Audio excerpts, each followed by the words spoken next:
안녕하세요. 저치제로원 김목사입니다.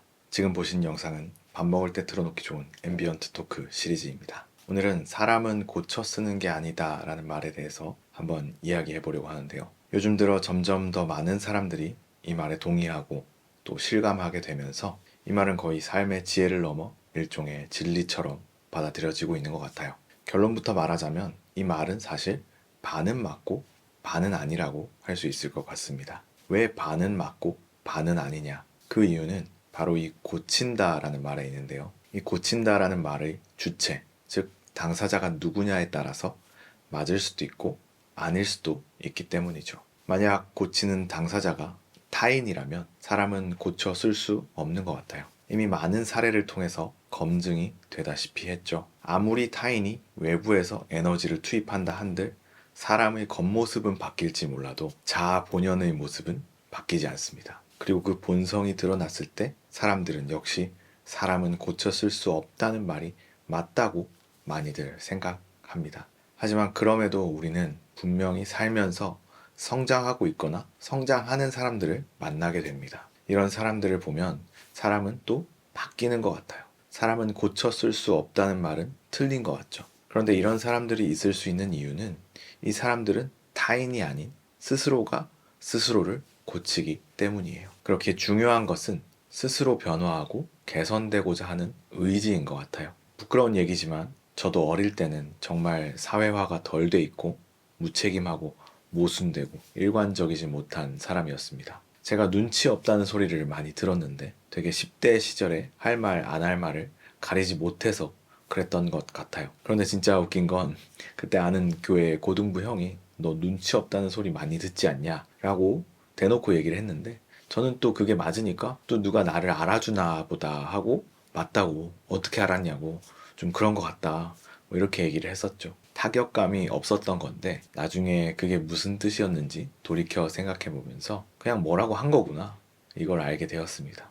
뭐 이런 거 말고도 좀 더 흑역사를 공개해 보자면 20살 때 근로장학생을 했었어요. 그때 종종 아침 시간에 나가야 했었는데 제가 늦잠을 많이 자서 지각을 했었어요. 근데 그냥 지각을 많이 했었으면 뭐 귀엽게 넘길 수도 있었을 텐데 할 말 안 할 말을 가리지 못해서 또 큰 흑역사를 만들었던 기억이 있습니다. 그게 뭐냐면 지각을 하면 이제 왜 지각했냐고 이제 전화가 와요. 조교님이. 문제는 제가 그때 전화를 안 받고 소리를 끕니다. 왜 그랬냐 하면 그때는 안 그래도 마음이 막 지각했으니까 불안하고 막 민망한데 전화기 벨소리가 너무 무섭게 느껴지는 거예요. 재촉하는 것 같고 혼내는 것 같고 그래서 일단 전화를 안 받고 말없이 이제 늦게 기어 들어가고 그랬던 거죠. 이제 이것뿐이면 그나마 괜찮은데 학과 사무실 조교님이 왜 자꾸 전화를 안 받냐고 하시니까 저는 또 할 말 안 할 말 못 가리고 이제 얘기를 한 거죠. 벨소리 듣기가 너무 힘들어서 무음으로 해놨다라고. 그러니까 진짜 거기 있던 사람들이 다 뭐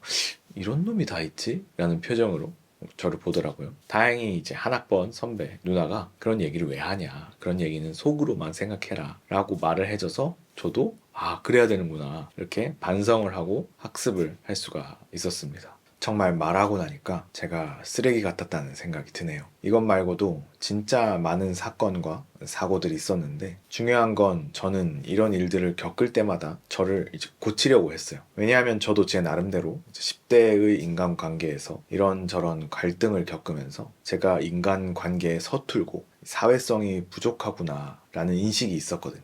초등학교 생활기록부에도 친구와 잘 어울리지 못함 뭐 이런 말이 있었으니까요. 그래서 아, 사람들이 뭐라고 하는 말을 잘 새겨들어야겠다 생각을 했었어요. 물론 서울에 혼자 올라와서 지내면서 외롭기도 했지만 어쨌든 저는 다른 사람들이 봤을 때 좋은 사람이 되고 싶다는 욕구가 있었던 거죠. 결과적으로 이 욕구 덕분에 저는 변했습니다. 완벽한 사람은 아니지만 예전보다는 더 나은 사람이 되었죠. 지금 저는 제 모습에 나름 만족하고 있어요. 그런데 항상 이렇게 제가 제 모습에 만족할 때마다 새로운 사람들을 만나게 됐고 저는 다시 제 껍질을 깨고 변화해야 했었거든요. 소위 이제 만남과 이별의 사이클인 거죠. 지금도 어렴풋이 예감하고 있습니다. 아마 제 자녀를 만나는 일이 그런 변화를 불러일으키지 않을까 생각합니다. 하지만 그렇게 변하는 게 싫지는 않아요. 스스로를 고치고 바꾸면서 매번 결국에는 더 마음에 드는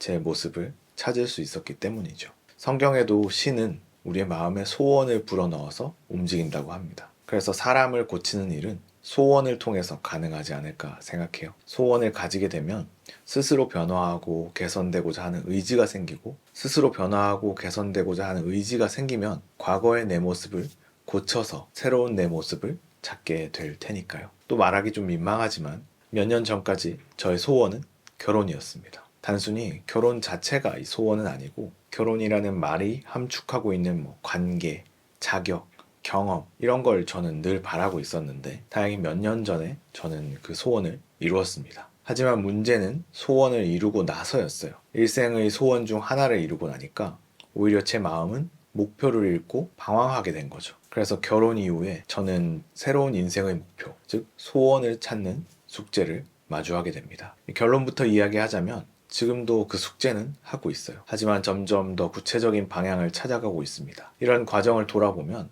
소원이라는 건 결국 결핍에서 발견되는 것 같아요. 왜 이런 생각을 하게 됐냐 하면, 제가 이제 7년 정도 교회에서 전도사, 목사로 일을 했었어요.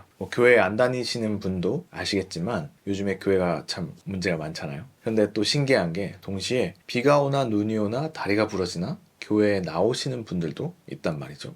어떻게 보면 가장 교회의 중심부에서 저는 내부자로서 사람들이 교회에 다니는 이유와 사람들이 교회에 안 다니는 이유를 동시에 알게 되었습니다. 이건 제 얘기지만 다른 분야도 비슷할 것 같아요. 내가 어떤 서비스를 제공하고 대신 다른 가치를 얻는다고 했을 때 왜 사람들이 내가 제공하는 서비스를 이용하는지, 또 왜 사람들은 내가 제공하는 서비스를 이용하지 않는지 알게 되는 것과 비슷한 거죠. 여튼간에 교회의 내부자로서 나름 이쪽 업계를 자세히 들여다보게 되면서 제가 있는 자리에서 다시금 제 소원을 찾을 수 있게 되었습니다. 저도 이제 제 나름대로 신앙이 있고 뜻이 있어서 목사가 되었는데, 그러다 보니까 많은 분들이 그렇듯이 제 일을 더 잘하고 싶고 더 본분에 충실하고 싶은 마음이 있었거든요. 그런데 현실은 어른의 사정과 보이지 않는 손과 기성세대의 욕심 때문에 그럴 수가 없게 되고, 또 어떤 체제의 부품, 희생양이 되어서 소모되고 갈려나가면서 여느 직장인들처럼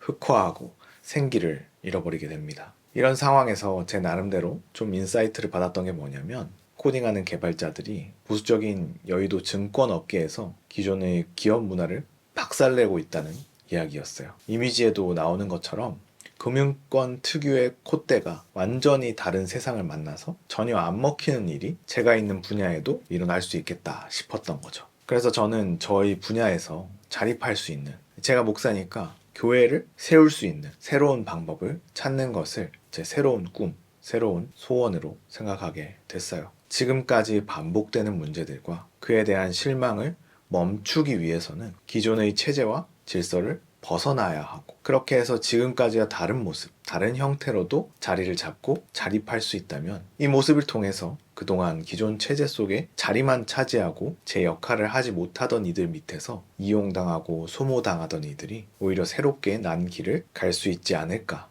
하는 기대를 하게 된 거죠. 결과적으로 저는 이미 대외적인 신뢰와 영향력을 잃은 제 분야가 변화했으면 좋겠다는 마음이에요. 여기에서 지금의 제 소원은 시작되었습니다. 어떻게 보면 원대한 꿈일 수도 있고 시야가 좁은 꿈일 수도 있겠지만, 일단은 나름대로 유튜브 채널도 만들고 이렇게 저렇게 영상도 만들어 올리고 있습니다. 해보니까 현실의 벽을 실감하는 부분도 있어요. 하지만 저 혼자가 아니라 알고리즘을 타고 많은 분들을 만나서 함께 할 수 있다면 언젠가 그래도 의미 있는 흔적을 남길 수 있지 않을까 생각해 봅니다. 그리고 그 흔적을 이정표 삼아서 다른 분들이 그 길을 끝까지 갈 수 있다면 저는 그것만으로도 만족할 것 같아요.